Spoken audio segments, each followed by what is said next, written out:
ആരായിരുന്നു ഉമർ റളിയല്ലാഹു അൻഹു? എന്തായിരുന്നു ആ മനുഷ്യന്റെ പ്രത്യേകത എന്നെല്ലാം നാം അറിയേണ്ടതുണ്ട്, പഠിക്കേണ്ടതുണ്ട്.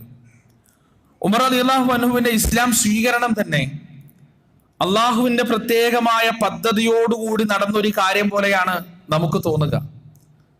നമ്മൾ കേൾക്കുന്നത് പോലെ പെട്ടെന്നൊരു ദിവസം പരിശുദ്ധ ഖുർആനിലെ സൂറത്തു ത്വാഹ കേട്ടിട്ട് ഇസ്ലാമിലേക്ക് കടന്നു വന്ന ആളല്ല ഉമർ റളിയല്ലാഹു അൻഹു. മറിച്ച് ഇസ്ലാമിക പ്രബോധനത്തിന്റെ ഓരോ ഘട്ടങ്ങളിലും ഉമർ റളിയല്ലാഹു അൻഹുവിന്റെ മനസ്സിൽ അതിനുള്ള സ്വാധീനം ഊട്ടിയുറപ്പിക്കപ്പെട്ടുകൊണ്ടേയിരുന്നു. അവസാനം അതിന്റെ പാരമ്യത്തിലെത്തുമ്പോഴാണ് ഷിർക്കിന്റെ അന്ധകാരം വലിച്ചെറിഞ്ഞുകൊണ്ട് ഉമർ റളിയല്ലാഹു ഇസ്ലാമിന്റെ വെള്ളി വെളിച്ചത്തിലേക്ക് കടന്നു വരുന്നത്. ഉമർ റളിയല്ലാഹു ആദ്യമായി ഇസ്ലാമിനോട് അദ്ദേഹത്തിന് അഭിനിവേശം തോന്നുന്ന ഒരു സംഭവം ചരിത്രത്തിൽ നമ്മൾ കേട്ടിട്ടുണ്ടാവും, നമ്മൾ വായിക്കാറുണ്ട്. അദ്ദേഹം ഒരിക്കൽ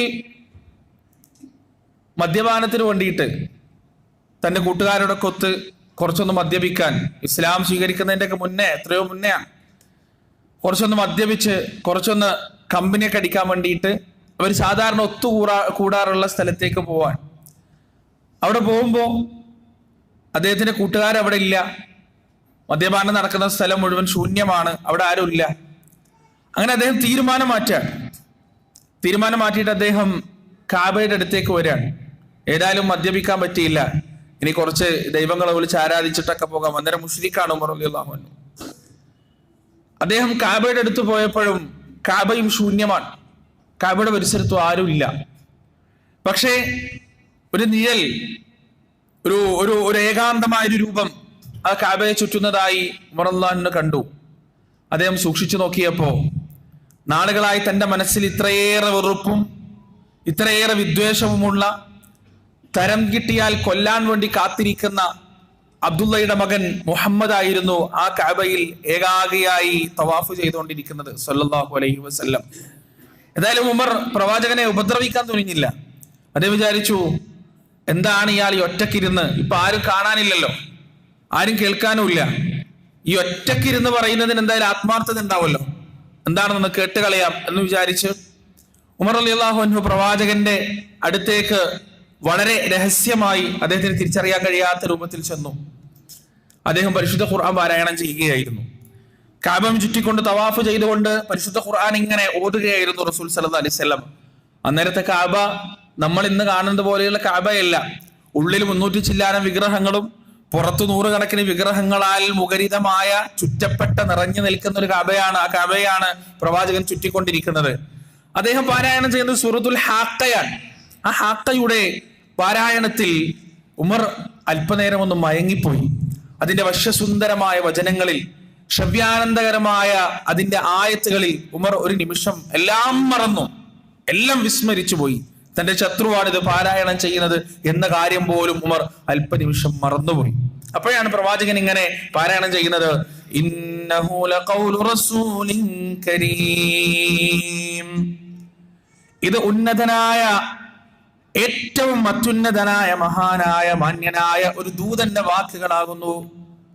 ഇതിങ്ങനെ കേട്ടപ്പോ ഉമർ റളിയല്ലാഹു അൻഹു ഇങ്ങനെ വിചാരിച്ചു, സംഗതി ഇയാളോട് എനിക്ക് ഒരുപാട് വിയോജിപ്പുകളുണ്ട്, പ്രശ്നങ്ങളൊക്കെ ഉണ്ട്.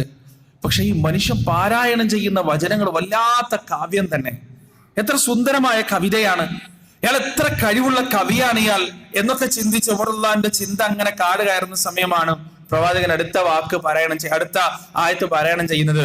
വമാ ഹുവ ബിഖൗലി ശാഇർ ഖലീലൻ മാ തുഅ്മിനൂൻ.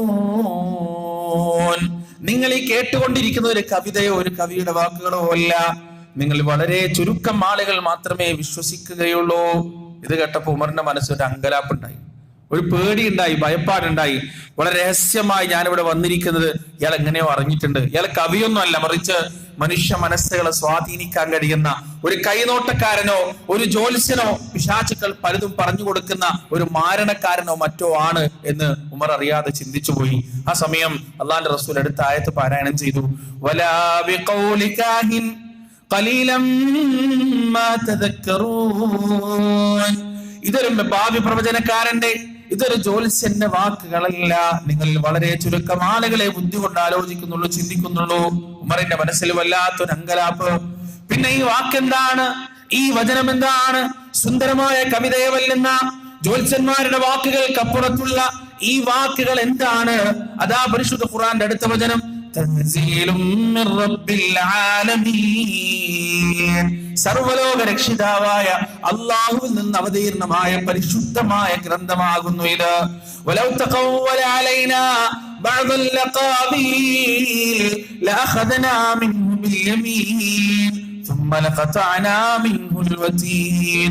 ഈ പരിശുദ്ധ ഖുർആനിന്റെ വചനങ്ങളായിക്കൊണ്ട് അദ്ദേഹത്തിന്റെ ഇഷ്ടപ്രകാരം ഏതാനും വാക്കുകൾ അദ്ദേഹം പറയുകയാണെങ്കിൽ അദ്ദേഹത്തിന്റെ വലത് കൈയിൽ ഞാൻ പിടികൂടുകയും അദ്ദേഹത്തിന്റെ കണ്ടനാടിയെ ഞാൻ മുറിച്ചു കളയുകയും ചെയ്യുന്നതാണ്. അള്ളാഹുവിന്റെ വാക്കുകളാണ്, പ്രവാചകനെ കുറിച്ച് പറഞ്ഞതാണ്. ഇതുകൂടി ആയപ്പോ ഉമർ റളിയല്ലാഹു അൻഹുവിന്റെ മനസ്സ് ആകെ അതിന് കീഴ്പ്പെട്ടു. ഉമറിന് സ്വന്തം നിയന്ത്രണം നഷ്ടപ്പെടുന്ന പോലായി. അപ്പോ അബൂജഹലിന്റെ ഈ മുത്തുബത്തിന്റെ എല്ലാം വാക്കുകൾ ഉമറിന് ഓർമ്മ വന്നു. എന്താ ഓർമ്മ വന്നത്? മുഹമ്മദ് പാരായണം ചെയ്യുന്ന ഖുർആൻ നിങ്ങൾ ഒരിക്കലും കേട്ടുപോകരുത്. അത് കേട്ടാൽ നിങ്ങൾ അതിന് അടിപ്പെട്ടു പോകും. അത് മാരണമാണ്, സിഹറാണ്. അതുകൊണ്ട് അതിൽ നിന്ന് നിങ്ങൾ ഓടിക്കണം ഈ ഖുറൈശ് നേതാക്കന്മാരുടെ വാക്കുകൾ ഉമറിന്റെ മനസ്സിലൊരു വെല്ലടി പൊട്ടിച്ചു. അദ്ദേഹം എത്രയും പെട്ടെന്ന് അവിടുന്ന് ഓടി രക്ഷപ്പെടുകയും ചെയ്തു. പക്ഷേ അദ്ദേഹത്തിന്റെ മനസ്സിനെ ഇസ്ലാമിന്റെ പരിശുദ്ധ ഖുർആനിന്റെ ആ വചനങ്ങൾ ഇങ്ങനെ മതിച്ചുകൊണ്ടേയിരുന്നു. ആക്രമിക്കപ്പെടുന്ന മുസ്ലിങ്ങളെ കാണുമ്പോൾ അദ്ദേഹത്തിന്റെ മനസ്സിന് വല്ലാതെ വേദന വന്നുകൊണ്ടേയിരുന്നു. അദ്ദേഹം ഇസ്ലാം പറയുന്ന പല സംഗതികളും ഇങ്ങനെ ആവർത്തിച്ച് ആലോചിച്ചു കൊണ്ടേയിരുന്നു.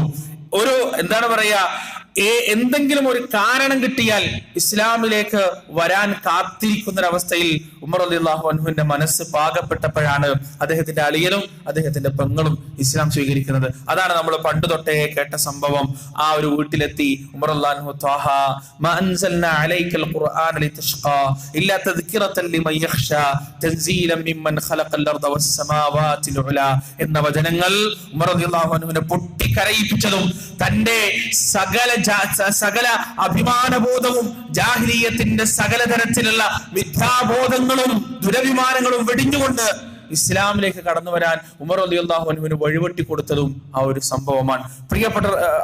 പ്രിയപ്പെട്ടവരെ, ഉമർ റളിയല്ലാഹു അൻഹുവിന് ഫാറൂഖ് എന്ന് പേര് വന്നത് എങ്ങനെയാണെന്ന് നമ്മൾ ആലോചിച്ചിട്ടുണ്ടോ? പലപ്പോഴും വഹയിലൂടെ അല്ലാഹു സുബ്ഹാനഹു വ തആല സംസാരിച്ചത് ഉമർ റളിയല്ലാഹു അൻഹുവിന്റെ ആലോചനകളും അഭിപ്രായങ്ങളുമാണ്. അത്ഭുതപ്പെട്ടു നമ്മൾ. ബദറിൽ 70ഓളം തടവുകാരെ പിടിക്കപ്പെട്ടു. റസൂലുള്ളാഹി സ്വല്ലല്ലാഹു അലൈഹി വസല്ലം സഹാബത്തിനോട് അഭിപ്രായം ചോദിച്ചു, ഇവരെന്ത് ചെയ്യണം? അബൂബക്കർ സിദ്ദീഖ് റളിയല്ലാഹു അൻഹു താരതമ്യേന വളരെ ലോലമായ ഒരു മനസ്സിന്റെ ഉടമസ്ഥനാണ്, കാരുണ്യമുള്ള ഒരു ഹൃദയത്തിന്റെ ഉടമസ്ഥനാണ് അബൂബക്കർ സിദ്ദീഖ്. അദ്ദേഹം പറഞ്ഞു, റസൂൽ, അവരെ നമുക്ക് വെറുതെ വിടാം, അവരോട് നമുക്ക് നഷ്ടപരിഹാരങ്ങളും വാങ്ങിക്കൊണ്ട് അവരെ നമുക്ക് വെറുതെ വിടാം, അവർ നമ്മുടെ കുടുംബക്കാരല്ലേ, നമ്മുടെ നാട്ടുകാരല്ലേ. ഉമർ റളിയല്ലാഹു അൻഹു പറഞ്ഞു, ഒരൊറ്റെണ്ണത്തിന് വെറുതെ വിടരുത്, എല്ലാറ്റിനെയും കൊന്നു കളയണം, എല്ലാറ്റിനെയും തലവെട്ടണം. അദ്ദേഹം ചിന്തിച്ചത് വേറെ രൂപത്തിലാണ്. കാരണം ആ പിടിക്കപ്പെട്ട ആളുകളെല്ലാം വീരശൂര പരാക്രമികളാണ്. അവർ നാട്ടിലേക്ക് തിരിച്ചു പോയാൽ വീണ്ടും ഇസ്ലാമിനെയും മുസ്ലിങ്ങളെയും മദീനയെയും മുച്ചൂടും നശിപ്പിക്കാനുള്ള കോപ്പുകൂട്ടലിലായിരിക്കും അവരുണ്ടാവുക. അതുകൊണ്ട് തന്നെ ഇവിടുന്ന് അവർ രക്ഷപ്പെടാതിരിക്കുക എന്നത് ഇസ്ലാമിന്റെയും മുസ്ലിങ്ങളുടെയും സംരക്ഷണത്തിന് വളരെ അനുയോജ്യമാണ്. അതുകൊണ്ട് തന്നെ ഉമർ റളിയല്ലാഹു അൻഹു പറഞ്ഞു, അവരെ കൊന്നുകളയുക എന്നതാണ് പ്രവാചകനെ അഭികാമ്യം. പക്ഷെ റസൂൽ സ്വീകരിച്ചത് അബൂബക്കർ സിദ്ദീഖ് റളിയല്ലാഹു അൻഹുവിന്റെ അഭിപ്രായമാണ്. പക്ഷേ അല്ലാഹു സുബ്ഹാനഹു വ തആല തിരുത്തി കൊടുത്തു. അല്ലാഹു എന്താ പറഞ്ഞത്? പരിശുദ്ധ ഖുർആനിൽ ഉമറിന് അനുകൂലമായ വചനങ്ങൾ അല്ലാഹു അവതരിപ്പിച്ചു. അല്ലാഹു പറഞ്ഞു, മാ കാന ലിന്നബി അൻ യകൂന ലഹു അസ്റാ ഹത്താ യുസ്ഖിന ഫിൽ അർദ് തുരീദൂന അർദദ് ദുനിയാ വല്ലാഹു യുരീദുൽ ആഖിറ. ഒരു പ്രവാചകനും ഭൂമിയിൽ വിജയം കൈവരിക്കുന്നവർ ഒരാളെയും തടവിൽ വെക്കാൻ സാധ്യമല്ല, തടവിൽ വെക്കാൻ പറ്റുന്നതല്ല. നിങ്ങൾ ആഗ്രഹിക്കുന്നത് ദുനിയാവിന്റെ സൗന്ദര്യമാണ്, എന്നാൽ അള്ളാഹു നിങ്ങൾക്ക് വേണ്ടി ഒരുക്കി വെച്ചിരിക്കുന്നത് ആഖിറമാണ്. ഈ ആയത്തിലൂടെ ഉമർ ഇബ്നുൽ ഖത്താബ് റളിയല്ലാഹു അൻഹുവിന്റെ അഭിപ്രായത്തെ അള്ളാഹു ശരിവെക്കുകയാണ്. ഉമർ റളിയല്ലാഹു അൻഹുവിന്റെ വീക്ഷണമാണ് കൃത്യമെന്ന് അള്ളാഹു സുബ്ഹാനഹു വ തആല പ്രവാചകന് പഠിപ്പിച്ചു കൊടുക്കുകയാണ്. ഒന്നാമത്തെ സന്ദർഭം ഇതാണ്. രണ്ടാമത്തെ സംഭവം, പ്രിയപ്പെട്ടവരെ, മദീന പള്ളിയുടെ പണി പൂർത്തിയായി 5 വക്ത് നമസ്കാരവും മുസ്ലിങ്ങൾക്ക് ലഭിച്ചു. അല്ലാഹുവിന്റെ റസൂലിന്റെ മിഅ്റാജ് യാത്ര കഴിഞ്ഞ് 5 വക്ത് നമസ്കാരവും നിർബന്ധമായി. ഈ നമസ്കാരത്തിന്റെ സമയം അറിയിക്കാനുള്ള വഴി എന്താണെന്ന് മുസ്ലിങ്ങൾ ഇങ്ങനെ കൂടിയാലോചിക്കുകയാണ്. ചില ആളുകൾ പറഞ്ഞു, ജൂതന്മാർ മുഴക്കുന്നത് പോലെ നമുക്ക് കാഹളം മുഴക്കാം. മദീനയിൽ മുഴുവൻ ആ കാഹളം മുഴങ്ങുമ്പോ ആളുകൾ പള്ളിയിലേക്ക് നമസ്കരിക്കാൻ വന്നേക്കാം. ചില അല്ലാഹുവിന്റെ റസൂൽ അത് സ്വീകരിച്ചില്ല. സ്വഹാബികളും അത് സ്വീകരിച്ചില്ല. രണ്ടാമതായി അവർ പറഞ്ഞു, ക്രിസ്ത്യാനികൾ ചെയ്യുന്നത് പോലെ നമുക്ക് മണിയടിക്കാം, വലിയ മണി കൊണ്ടുവന്ന് അത് നിർമ്മിച്ചുകൊണ്ട് അത് അടിച്ചുകൊണ്ട് ആളുകളെ സമയം അറിയിക്കാം. അങ്ങനെ അവരത് തീരുമാനിക്കുകയാണ്. ഉമർ റളിയല്ലാഹു അൻഹുവിനെ മണിയടിക്കുന്നതിന് വേണ്ടിയുള്ള ചുറ്റിക കൊണ്ടുവരുന്നതിന് വേണ്ടി ഏൽപ്പിക്കുകയാണ്. അന്ന് രാത്രി അല്ലാഹു സുബ്ഹാനഹു വ തആല പ്രബോധനത്തിന്റെ ഏറ്റവും വലിയായ ബാങ്ക് എന്ന് പറയുന്ന അദാൻ എന്ന് പറയുന്ന വഴി തിരഞ്ഞെടുക്കുന്നതിന് വേണ്ടി ഉമർ റളിയല്ലാഹു അൻഹുവിന്റെ മനസ്സിനെ തിരഞ്ഞെടുക്കുകയാണ്. ഉമർ റളിയല്ലാഹു അൻഹുവിനെ ഉപയോഗിക്കുകയാണ്. ഉമർ ദാ സ്വപ്നം കാണുന്നു. എന്താണ്? അല്ലാഹു അക്ബർ അല്ലാഹു അക്ബർ എന്ന് തുടങ്ങി തഹ്ലീലിന്റെ ധ്വനികളിൽ അവസാനിക്കുന്ന പരിശുദ്ധമായ ബാങ്കിന്റെ വാക്കുകൾ ഉമർ റളിയല്ലാഹു അൻഹു സ്വപ്നം കാണുകയാണ്. അതോടൊപ്പം തന്നെ മറ്റു പല സഹാബികളും സ്വപ്നം കാണുകയാണ്. അള്ളാന്റെ റസൂലിന്റെ സന്നിധിയിൽ വന്നുകൊണ്ട് ഈ സഹാബികളും ഉമർ റളിയല്ലാഹു അൻഹു അത് പറഞ്ഞു കൊടുക്കുകയാണ്. പ്രിയപ്പെട്ടവരെ, നമ്മൾ ഇന്ന് ഉരുവിട്ടുകൊണ്ടിരിക്കുന്ന ജുമായുടെ സലാം പറഞ്ഞതിന് ശേഷം ഈ പള്ളിയിൽ വെച്ച് പോലും നമ്മൾ കേട്ട പരിശുദ്ധമായ ഹറമുകളുടെ മിനാരങ്ങളിൽ നിന്ന് ഒഴുകിക്കൊണ്ടിരിക്കുന്ന, ലോകത്തിന്റെ കോടാനുകോടി പള്ളികളിൽ നിന്ന് മുഴങ്ങിക്കൊണ്ടിരിക്കുന്ന ബാങ്കുണ്ടല്ലോ, അദാനുണ്ടല്ലോ, ഈ ഭൂമിയുടെ മുകളിൽ ഒരു നിമിഷം പോലും നിലക്കാതെ മുഴങ്ങിക്കൊണ്ടിരിക്കുന്ന പരിശുദ്ധമായ ബാങ്കുണ്ടല്ലോ, ആ ബാങ്ക് യഥാർത്ഥത്തിൽ മുസ്ലിം ഉമ്മത്തിന് നൽകാൻ അല്ലാഹു തിരഞ്ഞെടുത്തത് ഉമർ ഇബ്നുൽ ഖത്താബ് റളിയല്ലാഹു അൻഹുവിനെയാണെന്ന് പരിശുദ്ധ ഹദീസിന്റെ ഗ്രന്ഥങ്ങൾ പരിശോധിച്ചാൽ നമുക്ക് മനസ്സിലാക്കാൻ സാധിക്കുന്നതാണ്. അവിടെയും അവസാനിച്ചില്ല. മുനാഫിക്കുകളുടെ വിഷയത്തിൽ അബ്ദുല്ലാഹി ഇബ്നു ഉബയ്യ് ഇബ്നു സുലൂൽ മരണപ്പെട്ടപ്പോ എത്രയോ പ്രശ്നങ്ങളും കുഴപ്പങ്ങളും മുസ്ലിം ഉമ്മത്തിന്റെ ഇടയിൽ ഉണ്ടാക്കിയ ഉഹദ് യുദ്ധത്തിന്റെ രണഭൂമിയിൽ വെച്ച് 350ഓളം പടയാളികളുമായി പിന്തിരിഞ്ഞു കളഞ്ഞ മുസ്ലിം സൈന്യത്തെ കൊലക്ക് കൊടുക്കാൻ തയ്യാറായ അബ്ദുല്ലാഹി ഇബ്നു ഉബയ്യ് ഇബ്നു സുലൂൽ എന്ന് പറയുന്ന ആ മനുഷ്യൻ മരണപ്പെട്ടപ്പോ അള്ളാന്റെ റസൂല് നമസ്കരിക്കാൻ വേണ്ടി നിൽക്കുന്ന സമയം ഉമർ ദാ കൈപിടിക്കുകയാണ്. എന്നിട്ട് റസൂലിനോട് പറയുകയാണ്, റസൂലെ നമസ്കരിക്കുന്നയാള് മുനാഫിഖാണ്, അയാൾ ഇസ്ലാമിൽ ഒരുപാട് കുഴപ്പങ്ങളും പ്രശ്നങ്ങളും ഉണ്ടാക്കിയ ആളാണ്, നമസ്കരിക്കരുത് നബിയെ എന്ന് പറഞ്ഞപ്പോ എന്നിട്ട് ഉമർ ഓതി കൊടുക്കുകയാണ്, ഇസ്തഗ്ഫിർ ലഹും മൗലാ തസ്തഗ്ഫിർ ലഹും ഇൻ തസ്തഗ്ഫിർ ലഹും 70 മറത്തൻ ഫലൻ യഗ്ഫിർ അല്ലാഹു ലഹും. അവർക്ക് വേണ്ടി ഇസ്തിഗ്ഫാർ നടത്തുകയോ നടത്താതിരിക്കുകയോ ചെയ്തുകൊള്ളുക. 70 വട്ടം നബിയെ അങ്ങ് അവർക്ക് വേണ്ടി ഇസ്തിഗ്ഫാർ നടത്തിയാലും അവർക്ക് അല്ലാഹു പുറത്തു കൊടുക്കുന്ന പ്രശ്നമില്ലെന്ന പരിശുദ്ധ ഖുർആനിന്റെ വചനം ഉമർ റളിയല്ലാഹു അൻഹു അല്ലാഹുവിന്റെ റസൂലിനെ ഓതി കേൾപ്പിക്കുകയാണ്, പറഞ്ഞു കൊടുക്കുകയാണ്. പക്ഷെ അല്ലാഹുവിന്റെ റസൂലിന്റെ നിലപാട് മറ്റൊന്നായിരുന്നു. 70-ലധികം തവണ ഇസ്തിഗ്ഫാർ നടത്തിയിട്ട് അബ്ദുല്ലാഹി ഇബ്നു ഉബയ്യ് ഇബ്നു സുലൂലിന് അല്ലാഹു പുറത്തു കൊടുക്കാൻ തയ്യാറാണെങ്കിൽ ആ 70-ലധികം തവണയും അയാൾക്ക് വേണ്ടി ഇസ്തിഗ്ഫാർ നടത്താൻ കാരുണ്യക്കടലായ പ്രവാചകൻ തയ്യാറായിരുന്നു. കാരുണ്യത്തിന്റെ പ്രതീകമായ റസൂൽ തയ്യാറായിരുന്നു. അങ്ങനെ പ്രവാചകൻ അതാ നമസ്കരിക്കുകയാണ്, മുനാഫിഖിന്റെ മയ്യത്ത് നമസ്കരിക്കുകയാണ്. ഉമർ റളിയല്ലാഹു അൻഹുവിന്റെ അതേ അഭിപ്രായം ശരിവെച്ചുകൊണ്ട് പരിശുദ്ധ ഖുർആനിന്റെ ആയത്ത് ഇറങ്ങുകയാണ്, വലാ തുസല്ലി അലാ അഹദിൻ മിൻഹും മാത അബദാ വലാ തഖും അലാ ഖബ്രി ഇന്നഹും കഫറൂ ബില്ലാഹി വറസൂലി. വല്ലാത്തൊരു ആയത്താണ്. അല്ലാഹു പറയുകയാണ്, വലാ തുസല്ലി അലാ അഹദിൻ മിൻഹും മാത അബദാ. നബിയെ മരണപ്പെട്ടു പോയ അബ്ദുല്ലാഹി ഇബ്നു ഉബയ്യ് ഇബ്നു സുലൂലിനെ പോലെയുള്ള ഒരു മനുഷ്യന്റെ മയ്യിത്തും അങ്ങ് നമസ്കരിച്ചു പോകരുത്, നിസ്കരിച്ചു പോകരുത്. വലാ തഖും അലാ ഖബ്രി, അവരുടെ ഖബറിന്റെ അടുത്ത് താങ്കൾ നിന്നു പോകുകയും ചെയ്യരുത്. ഇന്നഹും കഫറൂ ബില്ലാഹി വറസൂലി, നിശ്ചയം അവർ അല്ലാഹുവും അവന്റെ റസൂലിലും വിശ്വസിച്ചവരാണെന്ന് അല്ലാഹുവിന്റെ റസൂലിന്റെ മുന്നിൽ കൈ പിടിച്ചുകൊണ്ട് ഉമർ റളിയല്ലാഹു അൻഹു പറഞ്ഞു കൊടുത്ത അതേ സംഗതി, അതേ സംഭവം അല്ലാഹു സുബ്ഹാനഹു വ തആല റസൂലുള്ളാഹി സ്വല്ലല്ലാഹു അലൈഹി വസല്ലമക്ക് പരിശുദ്ധ ഖുർആനിലൂടെ പറഞ്ഞു കൊടുക്കുകയാണ്. അവിടെയും അവസാനിച്ചില്ല. മദ്യനിരോധനത്തിന്റെ ഓരോ ഘട്ടത്തിലും ഇടപെട്ടതാരാണ്? ഉമർ റളിയല്ലാഹു അൻഹു ആണ്.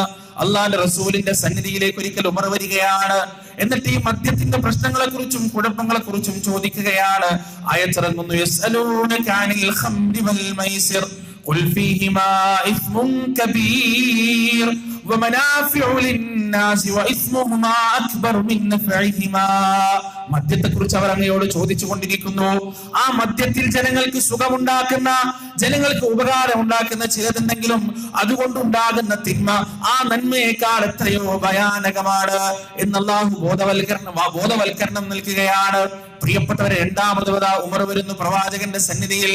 എന്നിട്ടും ഒരു പരാതി പറയുകയാണ്, നബിയെ, ഒരുപാട് മുസ്ലിങ്ങൾ ഇതാ മദ്യപിച്ചുകൊണ്ട് നിസ്കരിക്കുകയാണ്.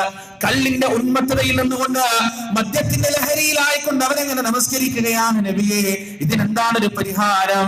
അല്ലാഹുവാണ് മറുപടി പറയുന്നത്, യാ അയ്യുഹല്ലദീന ആമനൂ സത്യവിശ്വാസികളെ ലാ തഖറബുസ് സ്വലാത വഅൻതും സുകാറാ ഹത്താ തഅലമൂ മാ തഖൂലൂൻ. സത്യവിശ്വാസികളെ, നിങ്ങൾ മദ്യലഹരിയിലായിരിക്കുമ്പോൾ നമസ്കരിക്കാതിരിക്കുക. നിങ്ങൾ പറയുന്നത് എന്താണെന്ന് നിങ്ങൾ തിരിച്ചറിയാത്ത അവസ്ഥയിലാകുന്ന സന്ദർഭത്തിൽ നിങ്ങൾ നമസ്കരിക്കാതിരിക്കുക. അവിടെ ഉമർ ശ്രമം അവസാനിപ്പിച്ചില്ല. മൂന്നാമതും ഉമർ വരികയാണ്, എന്നിട്ട് പറയുകയാണ്, റസൂലേ, നമസ്കാരത്തിൽ നിന്ന് തടയാൻ, അതുപോലെ തന്നെ പരസ്പരം ശത്രുതയുണ്ടാക്കാൻ ഈ മദ്യം കാരണമാകുന്നു എന്ന ഉമറിന്റെ ഇടപെടാതെയുള്ള ഇടപെടലുകളും അദ്ദേഹത്തിന്റെ അശാന്ത പരിശ്രമങ്ങളും ഒടുവിൽ അല്ലാഹു ആയച്ചിറക്കുകയാണ്. അന്തിമ വിധി വരികയാണ്. ഇന്നമാ യുരീദു ശൈത്താനു അയ്യൂഖിഅ ബൈനകുമുൽ അദാവത വൽ ബഗ്ദാഅ ഫിൽ ഖംരി വൽ മൈസിർ വയസുദ്ദകും അൻ ദിക്രില്ലാഹി വഅനിസ് സ്വലാഹ് ഫഹൽ അൻതും മുൻതഹൂൻ.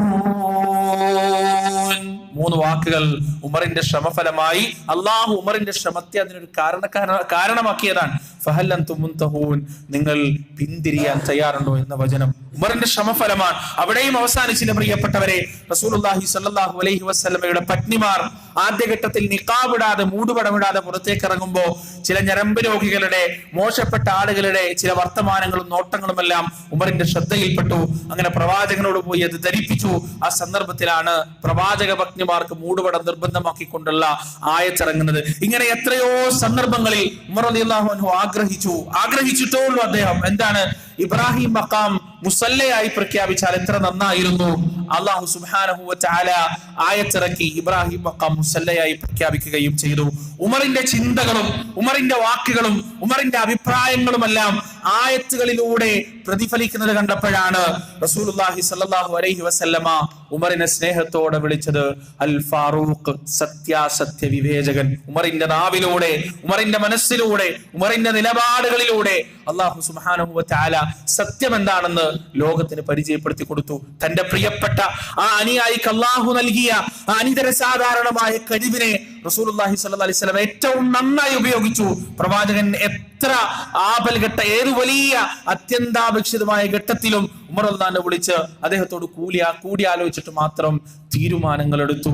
ആ മനുഷ്യൻ ഇത്രയും ക്വാളിറ്റികളുള്ള റസൂലുള്ളാഹി സ്വല്ലല്ലാഹു അലൈഹി വസല്ലം പോലും തന്റെ തീരുമാനങ്ങൾക്ക് അവലംബവും ആശ്രയവുമാക്കുന്ന, അള്ളാഹുവിന്റെ ആയത്തുകൾക്ക് നിദാനമായ അഭിപ്രായങ്ങളും പരിശ്രമങ്ങളും നടത്തിയ ആ മനുഷ്യനിലൂടെയാണ് പിന്നീട് ഖുദ്സിന്റെ മോചനം അല്ലാഹു സുബ്ഹാനഹു വ തആല യാഥാർത്ഥ്യമാക്കുന്നത്.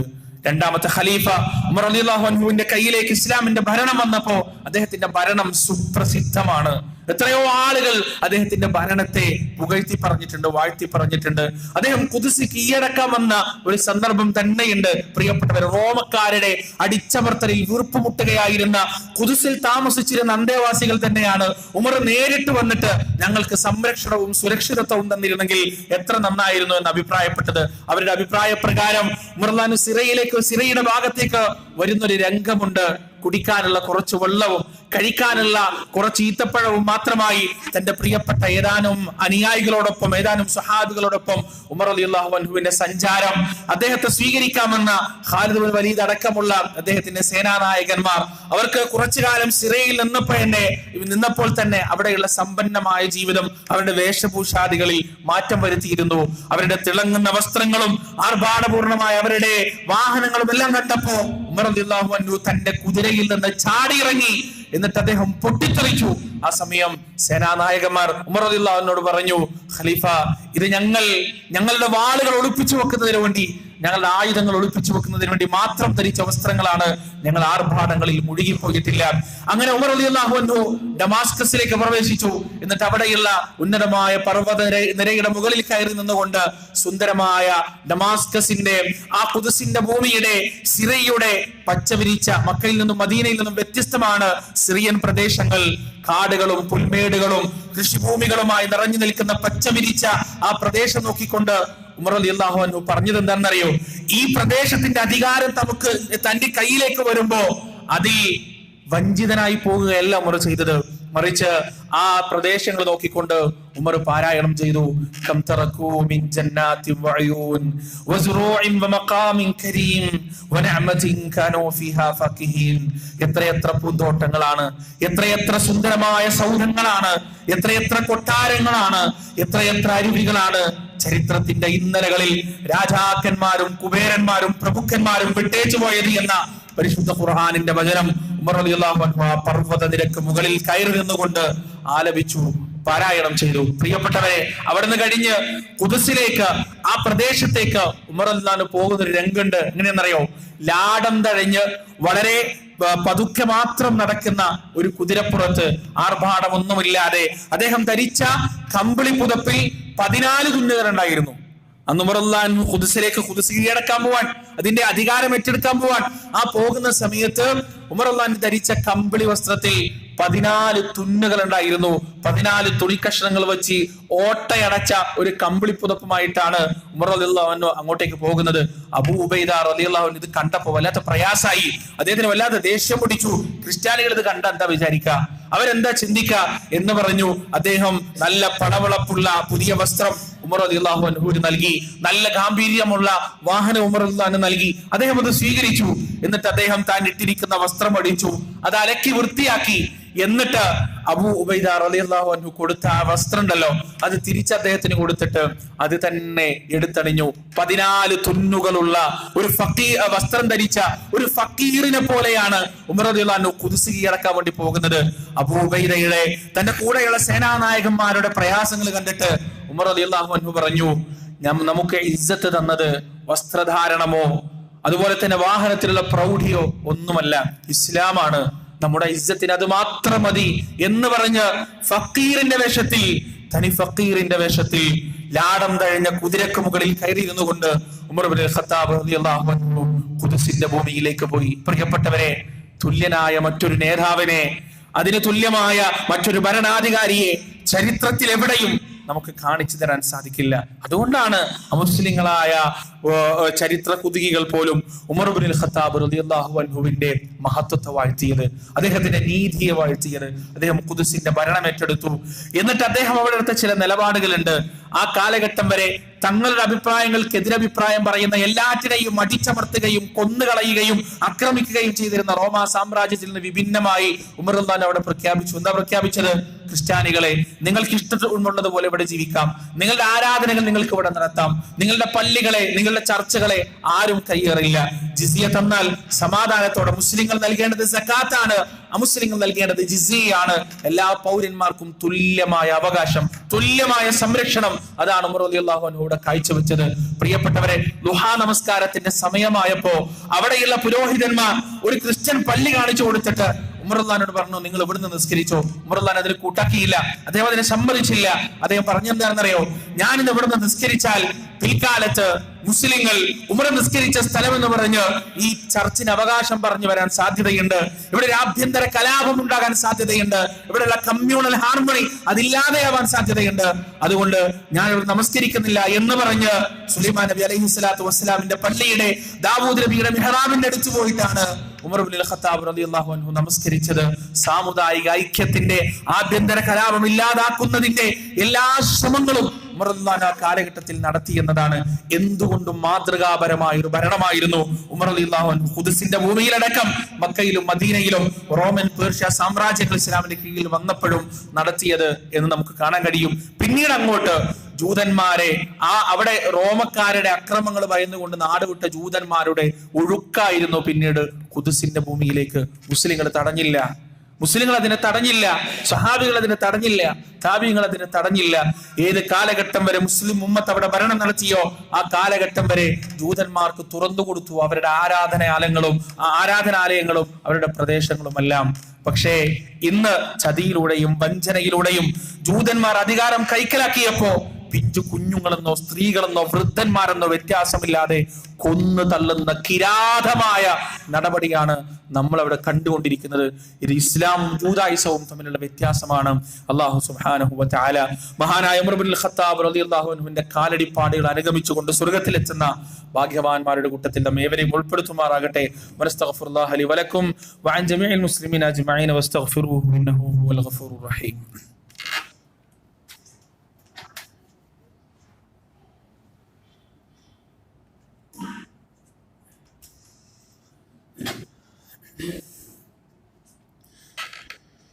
ബിസ്മില്ലാഹിർ റഹ്മാനിർ റഹീം. അൽഹംദുലില്ലാഹി റബ്ബിൽ ആലമീൻ. സ്വലാത്തു വസ്സലാമു അലാ റസൂലിൽ അമീൻ വഅലാ ആലിഹി വഅസ്ഹാബിഹി അജ്മഈൻ. അമ്മാ ബഅദ്. യാ അയ്യുഹല്ലദീന ആമനു തഖുല്ലാഹ ഹഖ്ക തുഖാതിഹി വലാ തമൂതുന്ന ഇല്ലാ വഅൻതും മുസ്ലിമൂൻ. ഒരിക്കൽ കൂടി അല്ലാഹുവിനെ സൂക്ഷിച്ച് ജീവിക്കണേ എന്ന് സ്വന്തത്തോടും നിങ്ങളോടും വസിയത്ത് ചെയ്യുകയാണ്. പ്രിയപ്പെട്ടവരെ, NSSന്റെ ഈ അടുത്ത കാലത്തുള്ള അതിൻ്റെ വിദ്യാർത്ഥികൾക്ക് വേണ്ടിയുള്ള, അതിൻ്റെ പ്രവർത്തകർക്ക് വേണ്ടിയുള്ള നോട്ട്സുമായി ബന്ധപ്പെട്ട് അവരിറക്കിയ ചില സംഗതികൾ ഒരുപാട് വിവാദമായിക്കൊണ്ടിരിക്കുകയാണ്. ഒന്നുമല്ല, ഹോമോസെക്ഷലായ ആളുകൾ അവരെ പൂർണ്ണമായും നോർമലീകരിക്കുന്നതിന് വേണ്ടി, സാമാന്യവൽക്കരിക്കുന്നതിന് വേണ്ടി അതിൽ നടത്തിയ ചില ബോധപൂർവമായ ശ്രമങ്ങൾ നമ്മളെ ഞെട്ടിക്കുന്നതാണ്. NSS എന്ന് പറഞ്ഞാൽ യഥാർത്ഥത്തിൽ നമ്മുടെ അടക്കം ടാക്സോടുകൂടി പ്രവർത്തിക്കുന്ന ഒരു പൊതു സ്ഥാപനം അല്ലെങ്കിൽ പൊതു ഇൻസ്റ്റിറ്റ്യൂഷനാണല്ലോ. ഇവിടെയൊക്കെ ഇത്തരത്തിലുള്ള വൃത്തികേടുകളും അധാർമികതകളും പ്രചരിപ്പിക്കാൻ, ഹോമോസെക്ഷാലിറ്റിയും ജെൻഡർ ന്യൂട്രാലിറ്റിയും എല്ലാം സയൻസായി അവതരിപ്പിക്കാൻ, അതിൽ ഒരു അടിസ്ഥാനവുമില്ലാത്ത, ഒരു തരത്തിലുള്ള തെളിവുമില്ലാത്ത ചില ശാസ്ത്രങ്ങൾ ഉദ്ധരിച്ചുകൊണ്ട് ആളുകളെ തെറ്റിദ്ധരിപ്പിക്കുന്ന വളരെ ഖേദകരമായ കാഴ്ചയാണ് നമ്മൾ കണ്ടുകൊണ്ടിരിക്കുന്നത്. ഇനിയുള്ള കാലം സ്കൂളുകളുടെ സിലബസുകളിലും അതുപോലെ തന്നെ യൂണിവേഴ്സിറ്റി സിലബസുകളിലുമെല്ലാം ഇത്തരത്തിലുള്ള വൃത്തികേടുകളുടെ വെള്ളപ്പൊക്കം ഉണ്ടാവുമെന്ന കാര്യത്തിൽ ഒരു സംശയവും വേണ്ട. ജലപ്രളയമായിരിക്കും ഇത്തരത്തിലുള്ള വൃത്തികേടുകളുടെ. ഇവിടെ നമ്മൾ ചെയ്യേണ്ടത് എന്താണ് പ്രിയപ്പെട്ടവരെ? നമ്മുടെ മക്കളെ, നമ്മുടെ വിദ്യാർത്ഥികളെ, നമ്മുടെ പ്രൊഫഷണലുകളെ കൃത്യമായി ഈ ഒരു വിഷയത്തിൽ ബോധവൽക്കരണം നടത്തുക എന്നതാണ്. ഈ അടുത്ത കാലത്ത് ഒരു കോളേജ് വിദ്യാർത്ഥികളോട് നടത്തിയ അഭിമുഖത്തിൽ അവർ വളരെ സ്ട്രോങ് ആയി, വളരെ ശക്തമായിട്ട് അവർ പറയുന്നത് നിങ്ങൾ കണ്ടിട്ടുണ്ടാവും. ആ ഒരു ഇന്റർവ്യൂ ആ കോളേജ് വിദ്യാർത്ഥികൾ പറയാൻ, എന്താണ് കുഴപ്പം അതിന്? ഹോമോസെക്ഷൽസിന് എന്താണ് കുഴപ്പം? അവരുടെ ഇഷ്ടമല്ലേ? അവരുടെ ഇഷ്ടം കൊണ്ട് അങ്ങനെ ആയതല്ലല്ലോ, അവരുടെ ഓറിയന്റേഷൻ അല്ലേ. ഞാൻ ഈ വിംബറിൽ വെച്ച് തന്നെ ആ വിഷയം നമ്മൾ ഡീറ്റെയിൽ ആയി സംസാരിച്ചിട്ടുണ്ട്. ഹോമോസെക്ഷുവാലിറ്റി എന്നത് മാത്രമല്ല ഒരു ഓറിയന്റേഷൻ പ്രോബ്ലം ആയിട്ടുള്ളത്. സൂഫിലിയ ഉണ്ട്, നെക്രോഫിലിയ ഉണ്ട്, ഇങ്ങനെ ഒരുപാട് സംഗതികളുണ്ട്. ഇതൊക്കെ അംഗീകരിച്ചു കൊടുക്കാൻ പറ്റുമോ നമുക്ക്? ഇതൊക്കെ ഇതിന്റെ ഒരു തുടക്കമാണ്. ഇനിയുള്ള കാലം നിങ്ങൾ നോക്കിക്കോ. പിഡോഫിലിയ എന്ന് പറഞ്ഞാൽ എന്താ അറിയാം നിങ്ങൾക്ക്? പിഡോഫിലിയ എന്ന് പറഞ്ഞാൽ കുരുന്നു മക്കളോട് ലൈംഗികാഭിനിവേശം തോന്നുന്ന ഒരു വൈകൃതത്തിനാണ് പിഡോഫിലിയ എന്ന് പറയുക. ഈ പിഡോഫിലിയക്ക് വേണ്ടി വാദിക്കുന്ന 30-ലധികം സംഘടനകൾ ലോകത്തുണ്ട്. നിങ്ങൾ വിശ്വസിക്കോ? 30-ലധികം സംഘടനകൾ പിഡോഫിലിയക്ക് വേണ്ടി ലോകത്ത് പ്രവർത്തിച്ചുകൊണ്ടിരിക്കുന്നത് ഉണ്ട്. ന്യൂഗൺ ഓർഗനൈസേഷൻ എന്ന് പറഞ്ഞാൽ ഈ പിഡോഫിലിയക്ക് വേണ്ടി അതിന് അങ്ങനെയുള്ള ആളുകൾക്കുള്ള അവകാശങ്ങൾ നേടിക്കൊടുക്കുന്നതിന് പ്രവർത്തിക്കുന്നവരാണ്. അംഗീകരിക്കാൻ കഴിയുമോ നമുക്ക്? ഇതൊക്കെയാണ് പിന്നീട് നമ്മുടെ നാട്ടിലേക്ക് വരാൻ പോകുന്നത്. അവർ വാദിക്കുന്ന എന്താ? കുട്ടികളെ ഇങ്ങനെ ലൈംഗിക ഇംഗിതത്തിന് വിധേയമാക്കുന്ന പ്രശ്നമൊന്നുമില്ല, അവർക്ക് ആരോഗ്യമൊക്കെ പ്രശ്നമൊന്നും ഉണ്ടാവില്ല, അവർക്കും അത് എൻജോയ് ചെയ്യാൻ കഴിയും എന്നൊക്കെയാണ് പറഞ്ഞ് പ്രചരിപ്പിക്കുന്നത്. പ്രിയപ്പെട്ടവർ, ഈ ഹോമോസെക്ഷുവാലിറ്റി എന്നത് ഒരു തുടക്കം മാത്രമാണ്. ഇതിന്റെ പിന്നാലെ വൃത്തികേടുകളുടെ, അശ്ലീലതകളുടെ മഹാപ്രളയം നമ്മുടെ നാട്ടിൽ വരാനിരിക്കുകയാണ്. അതുകൊണ്ട് നാം നമ്മെയും നമ്മുടെ കുടുംബത്തെയും ഭദ്രമാക്കുക. ഇതിനെതിരെയുള്ള പ്രവർത്തനങ്ങളിൽ ശക്തമായി മുന്നിട്ട് നിൽക്കുക, സജീവമായി മുന്നിട്ട് നിൽക്കുക. ഒരു വാക്ക് കൊണ്ടുപോലും, ഒരു ചിന്ത കൊണ്ടുപോലും ഇത്തരം ചിന്താധാരയുടെ ഉള്ളിൽ നമ്മൾ അകപ്പെടാതിരിക്കുക. അള്ളാഹുവിന്റെ വലിയ പരീക്ഷണമാണിത്. രണ്ടായി മനുഷ്യ കുലം തന്നെ നമ്മുടെ നാട് രണ്ടായി പകുക്കും. ഒന്ന് അള്ളാഹുവിന്റെ ശിക്ഷയുടെ ലിസ്റ്റിലുള്ള ആളുകളായിരിക്കും, ഒന്ന് അള്ളാഹു അതിൽ നിന്ന് സംരക്ഷണം നൽകിയ ആളുകളുടെ കൂട്ടത്തിൽ. ഇത് വളരെ ചുരുക്കമായിരിക്കും. രണ്ടാമത് പറഞ്ഞത് എല്ലാവരും ഇതിനെ അനുകൂലിച്ചുകൊണ്ടിരിക്കും. അതുകൊണ്ട് പ്രിയപ്പെട്ടവരെ, ഇതിനെതിരെയുള്ള പ്രവർത്തനം സജീവമാക്കേണ്ടതുണ്ട്. അതിന്റെ ഭാഗമായി കൊണ്ട് തന്നെയാണ് ഈ കഴിഞ്ഞ ആഴ്ച എറണാകുളത്ത് വെച്ച് നടന്ന സമ്മേളനം. അതിന്റെ ഭാഗമായി കൊണ്ട് തന്നെയാണ് കുട്ടികൾക്ക് ഈ വിഷയങ്ങൾ എന്താണ് അതിന്റെ യാഥാർത്ഥ്യമെന്ന് പഠിപ്പിച്ചു കൊടുക്കുന്നതിന് വേണ്ടിയാണ് കേരളത്തിൽ മുഴുവൻ ഹൈസക്കുകൾ നടന്നത്. അൽഹംദുലില്ലാഹ്, ആയിരക്കണക്കിന് വിദ്യാർത്ഥികളുടെ പ്രാതിനിധ്യമാണ് ഹൈസക്കുകൾ ഉണ്ടായത്. ഇൻഷാ അല്ലാഹ് അടുത്ത ആഴ്ച പ്രോഫ്കോൺ നടക്കുകയാണ്, പ്രൊഫഷണൽ കോൺഫറൻസ് നടക്കുകയാണ്. ഈ നമ്മുടെ നാട്ടിലുള്ള പ്രൊഫഷണൽ സ്റ്റുഡൻസിന്, എഞ്ചിനീയറിംഗ് അതുപോലെ തന്നെ MBBS മെഡിക്കൽ വിദ്യാർത്ഥികളെ മുഴുവൻ ഒരുമിച്ച് കൂട്ടി അവർക്ക് ഇത്തരം വിഷയങ്ങളിൽ കൃത്യമായ നിലപാടുകൾ പറഞ്ഞു കൊടുക്കുക. നല്ലൊരു മുസ്ലിമായി, നല്ലൊരു മനുഷ്യനായി ജീവിക്കാനുള്ള കൃത്യമായ പരിശീലനവും സമഗ്രമായ പഠനവും അവർക്ക് നൽകുക എന്നതാണ് ഇതിന്റെ ലക്ഷ്യം. അല്ലാഹു സുബ്ഹാനഹു വ തആല യഥാർത്ഥ ദഅവത്തിന്റെ പ്രബോധനത്തിന്റെ ഭാഗവാക്കുകളാകാൻ നമുക്ക് ഏവർക്കും തൗഫീഖ് നൽകുമാറാകട്ടെ. ഇത്തരത്തിലുള്ള അധാർമികതകളുടെയും വൃത്തികേടുകളുടെയും ജലപ്രളയം ഉണ്ടാകുമ്പോൾ അതിൽ യഥാർത്ഥ ഇസ്ലാമിന്റെയും ധാർമ്മികതയുടെയും പ്രതീകങ്ങളായി ഒഴുക്കിനെ ഭേദിക്കുന്ന ശക്തമായ നിലപാടെടുക്കുന്നവരുടെ കൂട്ടത്തിൽ അല്ലാഹു നമ്മേവരെയും ഉൾപ്പെടുത്തുമാറാകട്ടെ. റബ്ബനാ ആതിനാ ഫിദ്ദുനിയ ഹസന വഫിൽ ആഖിറതി ഹസനത വഖിനാ അദാബന്നാർ. ربنا تقبل منا إنك أنت السميع العليم وتب علينا إنك أنت التواب الرحيم وصلى الله على نبينا محمد وعلى آله وأصحابه أجمعين.